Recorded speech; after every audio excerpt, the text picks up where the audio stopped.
Yusek, good afternoon. Kukuha lang po ako ng reaction na Yusek, no, regarding doon sa naging takbo po ng 15th day na impeachment trial. Lalo na po kahapon, naging mainit po yung palitan ni na Attorney kay Lorna Capunan at Attorney Christine Ferrer kaugnay po sa mga sinasabing misleading questions na ibinabato ng depensa at tinututulan ito ng prosecution. Sa pananaw nyo, Yusek, bilang abogado, bahagi ba ito ng strategiya sa cross-examination o maaari itong makakaapekto sa paglilinaw ng mga isyong tinatalakay sa trial? Okay. Even before, sinabi po natin, ang Pangulo at ang administrasyon ay hindi makikialam sa anong ginagawa at proseso dito sa impeachment trial. Pero bilang parte ng aming mandato na ipaliwanag ang katotohanan, ito po ang aming nakita. Unang-una, bakit nga ba naubos ang 125 million pesos in 11 days? Ang sabi nga lang ay 1 day. Dahil kahit sa isang araw, mabilis na ipamigay ang pera sa iba't ibang lugar. Yan ang lumabas.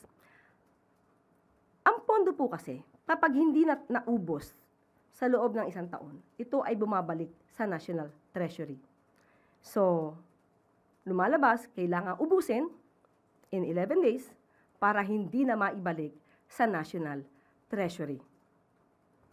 Pangalawa, dapat po natin tandaan, ang confidential funds, hindi dahil nandiyan ang salitang confidential, ay hindi ka na magre-report ng maayos.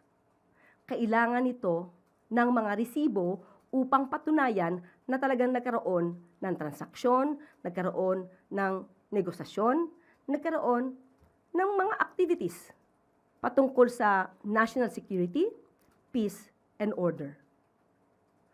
Nandyan po, malinaw sa Joint Circular 2015-01 kung paano dapat i-liquidate ang confidential funds. At pag sinabi natin confidential, maybe hindi mo agad ipapakita ito sa ICPAW, pero pag nagkaroon ng red flag, kaya nga nakalagay dyan dapat sa sealed envelope, nasa kustodiya ng agency, let's say OVP, para kapag may tanong ang COA, madali nyo mapapakita kung saan talaga ginastos ang pera. Walang mali sa confidential funds kung ito ay nagagamit sa tunay na dahilan or purpose at kung ito ay base sa mandato ng ahensya. Nakita rin dito na halos ang tinanong sa hearing ay nagastos din para sa pagprotekta sa mga lakad ng vice presidente. Humingi siya ng confidential funds para sa sarili niyang proteksyon. Pero wag natin kalimutan, meron pong VP-SPG at bilang Vice President, ang proteksyon po at mga impormasyon ay ibinibigay sa kanila mismo ng AFP at ng PNP. So, hindi kinakailangan ng confidential funds. Magkahiwalay pa, OVP at DepEd. So parang hindi nagtutulungan yung OVP at DepEd sa pagbibigay ng mga impormasyon. Dapat hiwalay. At patungkol doon sa misleading questions, okay. Ma'am, yung sagutan ni na Attorney Capunan and Attorney Ferrer. As a lawyer, basic. This is so basic. Misleading questions are not allowed, especially during cross-examination. Bakit? Kasi if you will ask misleading questions and you will just demand an answer na yes or no, nothing more, nothing less, it will definitely give also a wrong answer.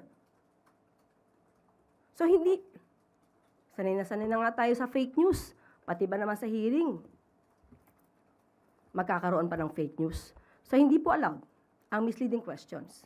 Kasi para mong niloloko yung witness mo at pipilitin mong sumagot na oo o hindi.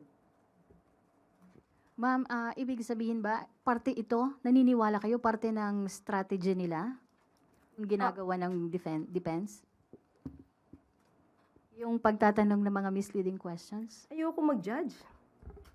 Ayoko mag-judge sa style ng mga lawyers. So, respeto ko na lang sa kanila yon.